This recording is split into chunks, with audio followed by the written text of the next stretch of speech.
ಕೊನೆಗೂ ಕೊಟ್ಟಿದ್ದಾಯಿತು.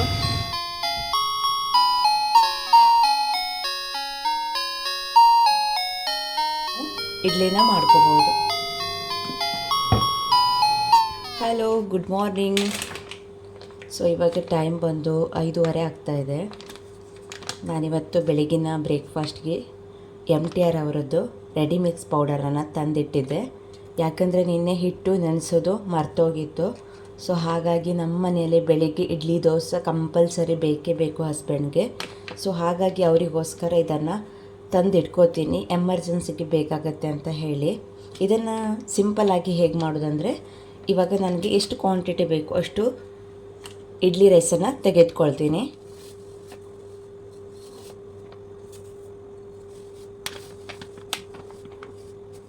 ಇದರಲ್ಲಿ 2 ಕಪ್ ಇದೆ, ಎಲ್ಲ ಮಾಡ್ಕೊಳ್ತೀನಿ ಇವತ್ತು. ಇವಾಗ ನಾನು 2 ಕಪ್ ಹಿಟ್ಟಿಗೆ 3 ಕಪ್ ನೀರನ್ನು ಹಾಕ್ಕೊಳ್ತೀನಿ.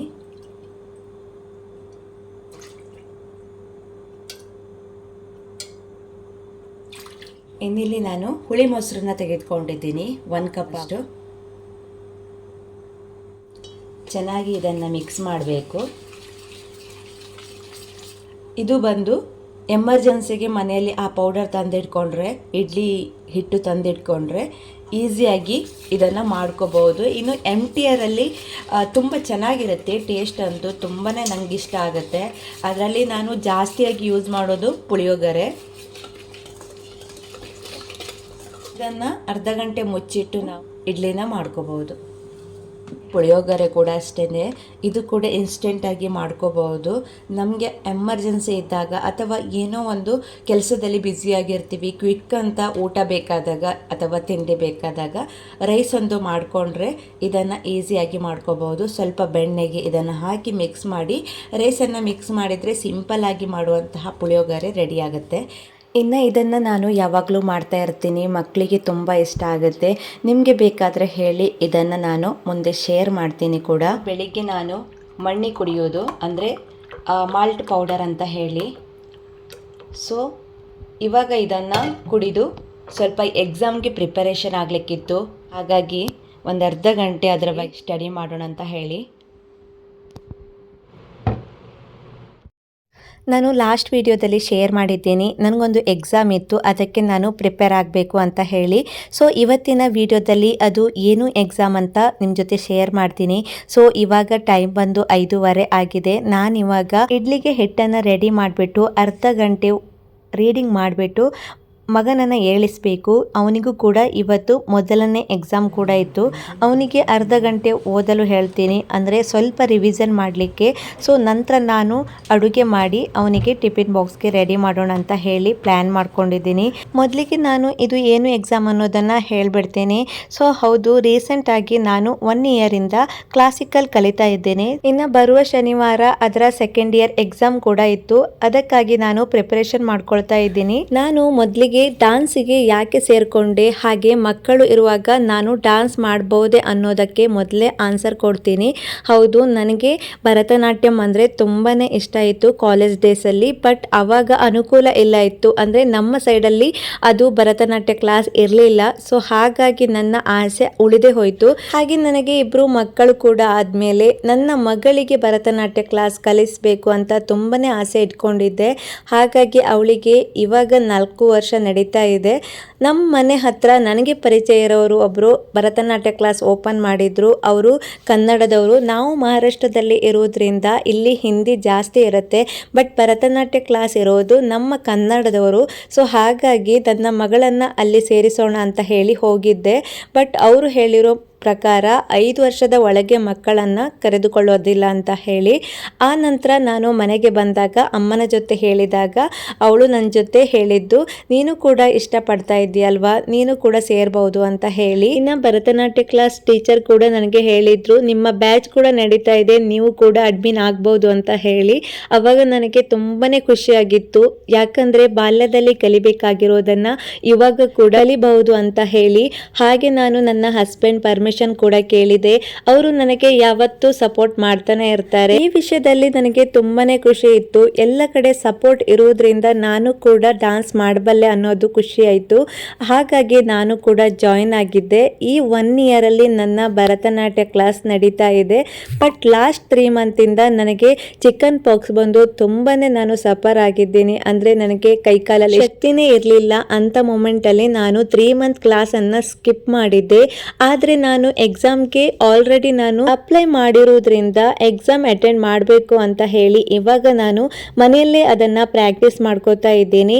ಭರತನಾಟ್ಯ ಕ್ಲಾಸ್ ಅಲ್ಲಿ ಪ್ರಾಕ್ಟಿಕಲ್ ನಾನು ಅಲ್ಲಿ ಹೋಗಿ ಕಲಿಬಹುದು, ಹಾಗೆ ಥಿಯರಿ ಬಂದು ಮನೆಯಲ್ಲೇನೆ ನಾವು ರೀಡ್ ಮಾಡಬಹುದು. ಸೊ ಹಾಗಾಗಿ ನಾನಿಲ್ಲಿ ಮನೆಯಲ್ಲೇ ಬೆಳಿಗ್ಗೆ ಬೇಗ ಎದ್ದು ಕಲಿತಾ ಇದ್ದೀನಿ. ಯಾಕಂದ್ರೆ ಡೇ ನನಗೆ ಫುಲ್ಲು ಕೆಲಸ ಇರುತ್ತೆ. ಇನ್ನ ನನಗೆ ಸಿಗೋ ಟೈಮ್ ಬಂದು ಬೆಳಿಗ್ಗೆ 4:30 ಇಂದ 5:30 ತನಕ.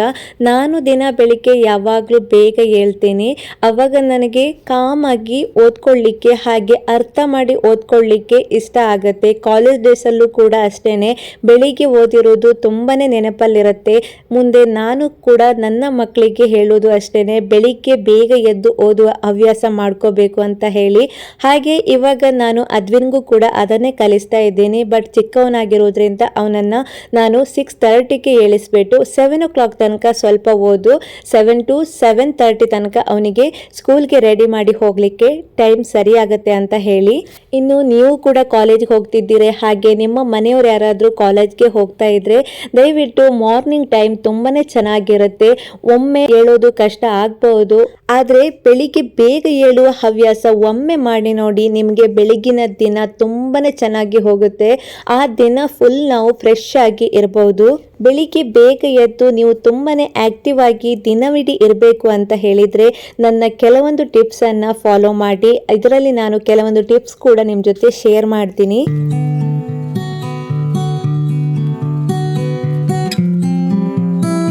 ನಾನು ಕೂಡ ನನ್ನ ಮಗ ಯಾವತ್ತು ಫಸ್ಟ್ ಸ್ಟ್ಯಾಂಡರ್ಡ್ಗೆ ಹೋಗ್ಲಿಕ್ಕೆ ಸ್ಟಾರ್ಟ್ ಮಾಡಿದ್ದ ಅವಾಗಿಂದ ಸ್ಕೂಲ್ ತುಂಬಾನೇ ಬೇಗನೆ ಸ್ಟಾರ್ಟ್ ಆಗೋದು. 6:30ಗೆ ಅವನಿಗೆ ಮನೆ ಬಿಡಬೇಕಾಗಿತ್ತು. ಅಂಥ ಟೈಮಲ್ಲಿ ನಾನು ಬೆಳಿಗ್ಗೆ ಬೇಗ ಏಳಲಿಕ್ಕೆ ಹವ್ಯಾಸ ಮಾಡ್ಕೊಂಡಿರೋದು.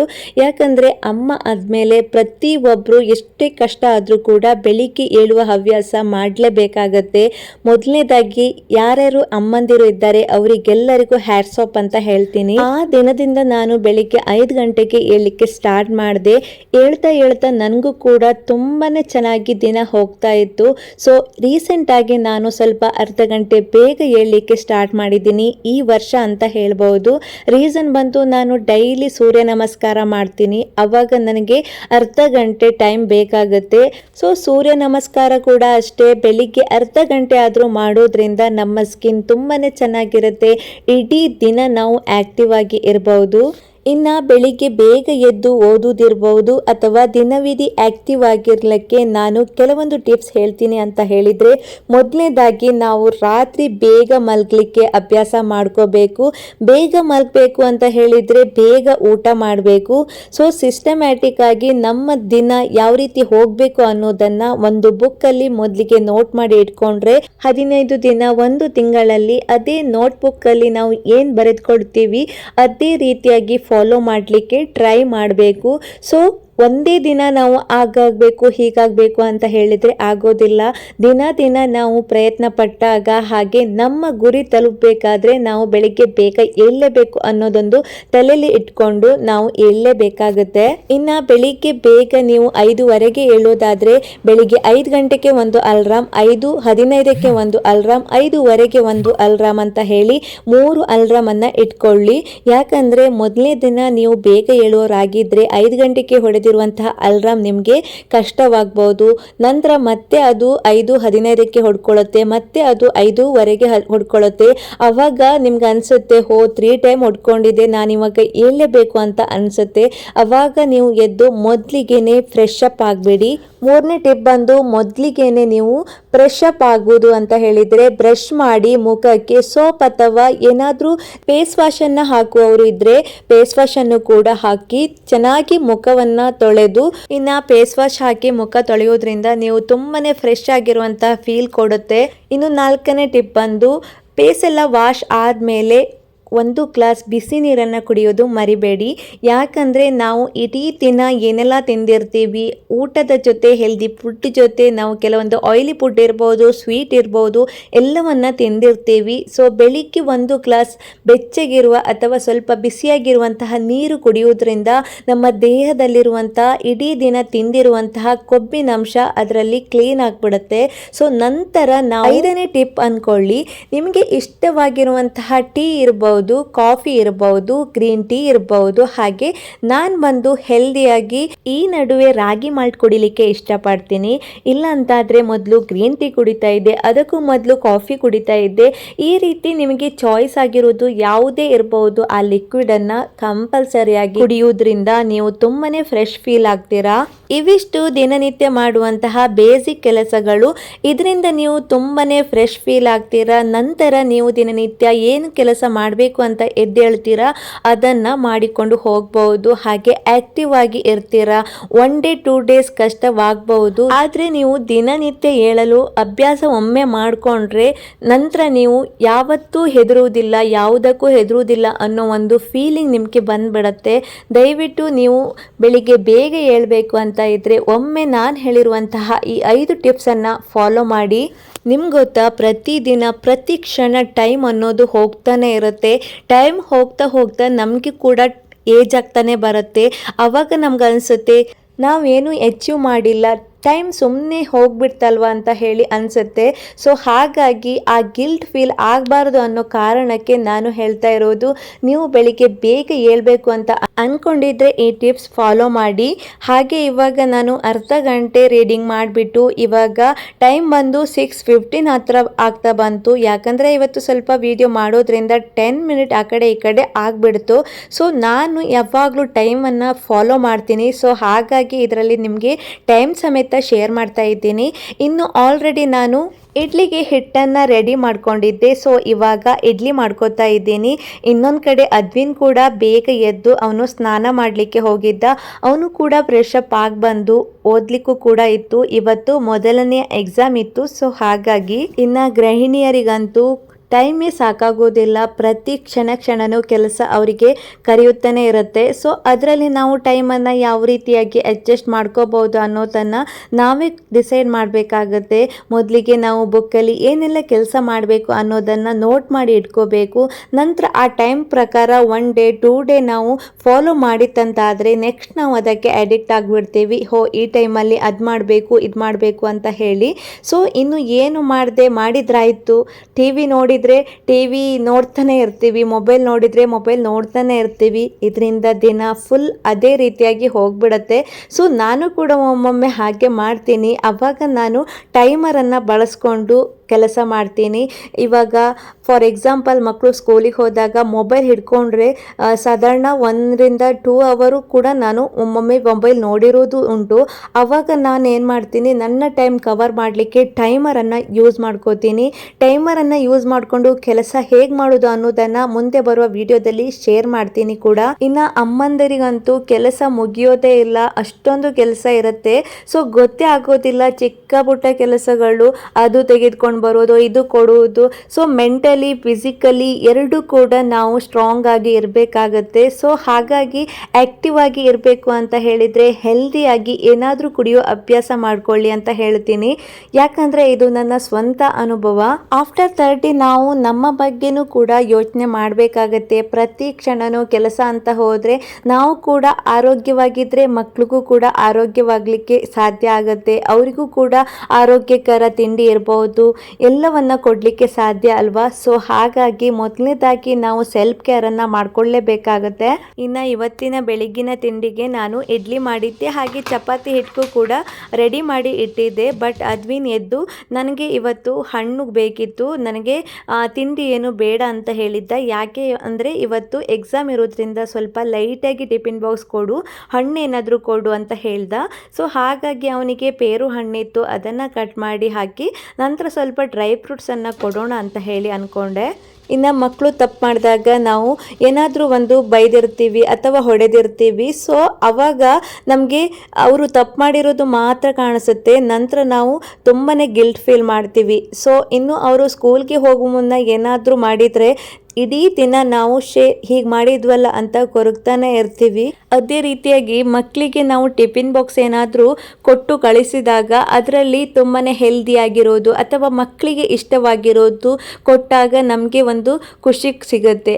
ಗಡಿಬಿಡಿಯಲ್ಲಿ ಏನಾದರೂ ಒಂದು ಕೊಟ್ಟು ಕಳಿಸೋಣ ಅಂತ ಹೇಳಿ ಲಾಸ್ಟ್ ಮೂಮೆಂಟಲ್ಲಿ ಏನಾದರೂ ಕೊಟ್ಟಿದ್ರೆ ನಮಗೆ ಅನಿಸುತ್ತೆ ಅವ್ರು ಬರೋ ತನಕ ಅವ್ರು ತಿಂದಿದ್ರೋ ಏನು ತಿಂದಿಲ್ವೇನೋ, ಅವ್ರ ಹೊಟ್ಟೆ ತಣ್ಣಗಿದೆಯೇನೋ ಇಲ್ವೋ ಏನೋ ಅಂತ ಹೇಳಿ ನಮಗೆ ಕೂಡ ಬೇಜಾರು ಅನಿಸುತ್ತೆ ಅಲ್ವಾ. ಸೊ ಅಂಥ ಮೂಮೆಂಟಲ್ಲಿ ನಾವು ಬೆಳಿಗ್ಗೆ ಬೇಗನೆ ಎದ್ದು ಅವರಿಗೆ ಇಷ್ಟವಾಗಿರುವಂಥ ತಿಂಡಿ ಹಾಗೆ ಅವರಿಗೆ ಹೆಲ್ದಿಯಾಗಿ ಮಾಡುವಂತಹ ಕೆಲವೊಂದು ತಿಂಡಿಗಳನ್ನು ಮಾಡಿ ಕಳುಹಿಸೋದ್ರಿಂದ ನಮಗೂ ಕೂಡ ಖುಷಿ ಇರುತ್ತೆ, ಅವರಿಗೂ ಕೂಡ ಖುಷಿ ಇರುತ್ತೆ. ಸೊ ಅದಕ್ಕಾದರೂ ನಾವು ಬೆಳಿಗ್ಗೆ ಬೇಗ ಏಳಬೇಕಾಗತ್ತೆ. ಹಾಗೆ ಅದ್ವಿನ್ಗೂ ಕೂಡ ಎಕ್ಸಾಮ್ ಇರೋದ್ರಿಂದ ಅವನು ರೆಡಿ ಆಗಿಬಿಟ್ಟೆ ಓದ್ತಾ ಇದ್ದಾನೆ. ಸೊ ಹಾಗೆ ನಾನು ಅಷ್ಟರೊಳಗಡೆ ಸಣ್ಣ ಪುಟ್ಟ ಕೆಲಸ ಇರುತ್ತೆ ಅದನ್ನೆಲ್ಲ ಮಾಡಿಕೊಂಡು ನಾನು ಕೂಡ ರೆಡಿ ಆಗ್ತಾ ಇದ್ದೀನಿ. ನಿಯರ್ ಆಗಿ ಎಕ್ಸಾಮ್ ಬರ್ತಾ ಇರೋದ್ರಿಂದ ಇವತ್ತು ಕೂಡ ನನಗೆ ಡ್ಯಾನ್ಸ್ ಕ್ಲಾಸಲ್ಲಿ ಪ್ರಾಕ್ಟೀಸ್ ಇತ್ತು. ಸೊ ಹಾಗಾಗಿ ನಾನು ಇವಾಗಲೇ ರೆಡಿ ಮಾಡಿ ಅವನನ್ನು ಬಿಟ್ಟು ನಂತರ ಬಂದು ಟಿಫಿನ್ ಮಾಡಿಕೊಂಡು ಆರ್ನ ಕರ್ಕೊಂಡು ಹೋಗೋದ್ರೊಳಗೆ ಕರೆಕ್ಟ್ ಆಗುತ್ತೆ ಅಂತ ಹೇಳಿ ಟೈಮನ್ನು ಸೆಟ್ ಮಾಡಿ ಇಟ್ಕೊಂಡಿದ್ದೆ. ಯಾಕಂದರೆ ಎಷ್ಟೇ ಬೇಗ ಎದ್ದರೂ ಕೂಡ ನಾವು ಮಾಡುವಂಥ ಕೆಲಸ ಟೈಮ್ ರೀಚ್ ಆಗಲೇಬೇಕಲ್ವ. ಸೊ ಹಾಗಾಗಿ ನಾನು ಬೇಗ ರೆಡಿ ಆಗ್ತಾ ಇದ್ದೀನಿ. ಇವತ್ತು ಫ್ರೈಡೇ ಆಗಿತ್ತು. ಸೊ ಹಾಗಾಗಿ ಹಸ್ಬೆಂಡ್ ಬೆಳಿಗ್ಗೆ ಬೇಗ ದೇವಸ್ಥಾನಕ್ಕೆ ಹೋಗ್ತಾರೆ. ಅವರು ಕೂಡ ಮಾರ್ನಿಂಗ್ ಇರೋದಿಲ್ಲ. ಹಾಗೆ ನಾನು ಅವರಿಗೂ ಕೂಡ ಬ್ರೇಕ್ಫಾಸ್ಟ್ ಅನ್ನ ರೆಡಿ ಮಾಡಿಬಿಟ್ಟು ಹೋಗ್ತೀನಿ. ಸೊ ನಾನು ಬೆಳಿಗ್ಗೆ ಯಾವ ರೀತಿಯಾಗಿ ಟೈಮನ್ನು ಸೆಟ್ ಮಾಡ್ಕೋತೀನಿ ಅಂತ ಹೇಳಿದರೆ, ಅದ್ವಿನ್ ಬೆಳಿಗ್ಗೆ 7:15ಗೆ ಸ್ಕೂಲ್ಗೆ ಹೋಗ್ತಾನೆ. ಸೊ 8:00ವರೆಗೆ ನನಗೆ ಡ್ಯಾನ್ಸ್ ಕ್ಲಾಸ್ ಇರುತ್ತೆ. ಹಾಗೆ 10 ಗಂಟೆಗೆ 6ಗೆ ಸ್ಕೂಲ್ ಇರುತ್ತೆ. ಸೊ 7:00ವರೆಗೆ ಅದ್ವಿನ್ ಕಳಿಸಿದ್ದಾದ್ಮೇಲೆ ಮನೆಗೆ ಬಂದು ಕ್ಲೀನಿಂಗ್ ಏನಾದರೂ ಇದ್ದರೆ ಮಾಡಿಕೊಂಡು ನಂತರ ನಾನು ಬ್ರೇಕ್ಫಾಸ್ಟನ್ನು ರೆಡಿ ಮಾಡ್ಕೋತೀನಿ. 8:30 ಒಳಗೆ ಎಲ್ಲ ರೆಡಿ ಮಾಡಿಕೊಂಡು ಆರ್ನಗೂ ಕೂಡ ಸ್ನಾನ ಮಾಡಿಸಿ ತಿಂಡಿ ತಿನ್ನಿಸ್ಕೊಂಡು ಅವಳನ್ನು ಕೂಡ ಕರೆದುಕೊಂಡು ಹೋಗ್ತೀನಿ. ಅವಳು ಕೂಡ ಅದನ್ನೆಲ್ಲ ನೋಡಿ ಎಂಜಾಯ್ ಮಾಡ್ತಾಳೆ. ಸೊ ಅವಳು ಕೂಡ ನನಗೆ ಸಪೋರ್ಟ್ ಕೂಡ ಮಾಡ್ತಾಳೆ ಅಂತ ಹೇಳ್ಬೋದು. ಯಾಕಂದರೆ ಅವಳು ಬಂದರೆ ಅಲ್ಲಿ ತುಂಬಾ ಶಿಸ್ತಾಗಿ ಕೂತ್ಕೊಂಡಿರ್ತಾಳೆ. ಹಾಗೆ ಎಲ್ಲವನ್ನ ನೋಡಿಕೊಂಡು ಮನೆಗೆ ಬಂದು ಅದನ್ನು ಪ್ರಾಕ್ಟೀಸ್ ಮಾಡೋದಿರ್ಬೋದು. ಅವಳಿಗೂ ಕೂಡ ಕ್ಲಾಸಿಕಲಲ್ಲಿ ತುಂಬಾ ಇಂಟ್ರೆಸ್ಟಿಂಗ್ ಆಗಿತ್ತು. ಸೊ ಹಾಗಾಗಿ ಅವಳನ್ನು ಕೂಡ ನೆಕ್ಸ್ಟ್ ಇಯರ್ ಜಾಯಿನ್ ಮಾಡಬೇಕು ಅಂತ ಅನ್ಕೊಂಡಿದ್ದೀನಿ. ಹಾಗೆ ನಾನು ಅವಳನ್ನು ರೆಡಿ ಮಾಡಿಕೊಂಡೇ ಕ್ಲಾಸ್ಗೆ ಕರ್ಕೊಂಡು ಹೋಗ್ತೀನಿ. ನಂತರ ಅಲ್ಲೇ ಸ್ಕೂಲ್ಗೆ ಬಿಡಲಿಕ್ಕೆ ಆಗುತ್ತೆ. ವ್ಯಾನ್ ಕೂಡ ನನಗೆ ಅಲ್ಲೇ ಸಿಗುತ್ತೆ ಅಂತ ಹೇಳಿ ರೆಡಿ ಮಾಡಿಕೊಂಡೇ ಕರ್ಕೊಂಡು ಹೋಗ್ತೀನಿ. All the best.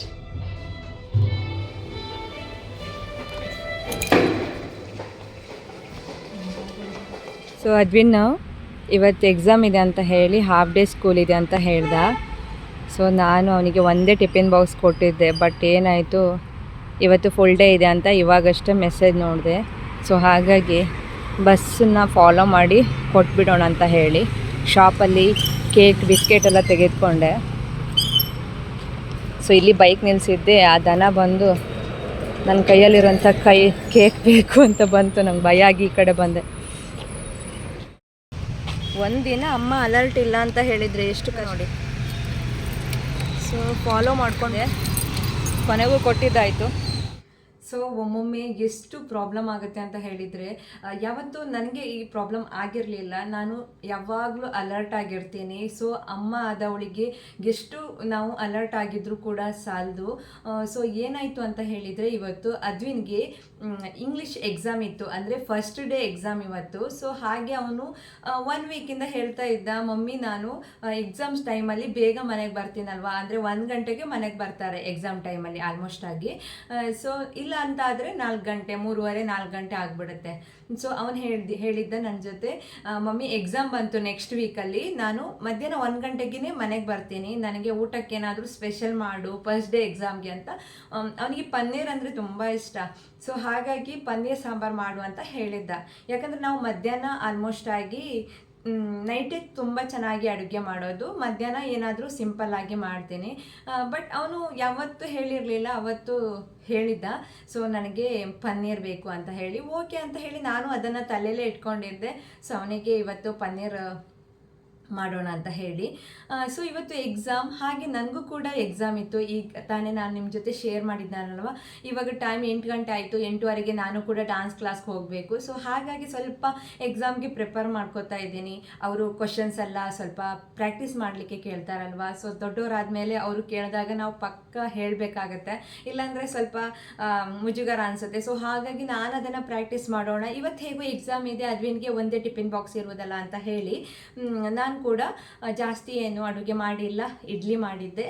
ಸೊ ಹಾಗೆ ನಾನು ಅವನಿಗೆ ಒಂದು ಟಿಫಿನ್ ಬಾಕ್ಸ್ ಕೊಡೋದಾಗಿ ಟಿಫಿನ್ ಬಾಕ್ಸ್ ಕೂಡ ರೆಡಿ ಮಾಡಿದೆ. ಅದ್ವಿ ನನಗೆ ಇಡ್ಲಿ ಬೇಡ ಮಮ್ಮಿ, ನನಗೆ ಫ್ರೂಟ್ಸ್ ಹಾಕು, ಹೇಗೂ ಮನೆಗೆ ಬರ್ತೀನಲ್ವ ಅಂತ ಹೇಳ್ದ. ಸೊ ಹಾಗಾಗಿ ನಾನು ಓದ್ಬಿಟ್ಟು ಅವನು ಓದಿ ಟೈಮೆಲ್ಲ ತುಂಬ ಚೆನ್ನಾಗಿ ಹೋಯಿತು ಅಂದ್ಕೊಂಡಿದ್ದೀನಿ. ಬಟ್ ಏನಾಯಿತು ಅಂತ ಹೇಳಿದರೆ ಮೊಬೈಲ್ ಸ್ವಲ್ಪ ನೋಡೋದನ್ನು ಮರ್ತೇ ಬಿಟ್ಟಿದ್ದೆ. ಅಂದರೆ ಅವರು ಅವಾಗವಾಗ ಮೆಸೇಜ್ ಮಾಡ್ತಾರಲ್ವ, ನಾನು ಓದಬೇಕಾಗಿತ್ತು.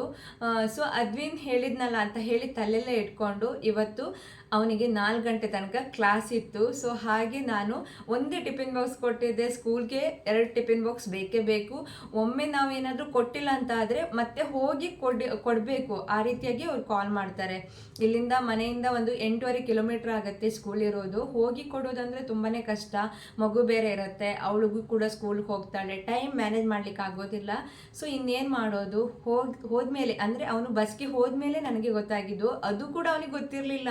ನಾನೇನು ಮಾಡಿದೆ, ಬಸ್ಸನ್ನು ಫಾಲೋ ಮಾಡಿ ಶಾಪಲ್ಲಿ ಅವನಿಗೆ ಬ್ರೇಕ್ಫಾಸ್ಟ್ಗೆ ಬೇಕಾಗಿರೋದನ್ನ ತೆಗೆದುಕೊಂಡೆ.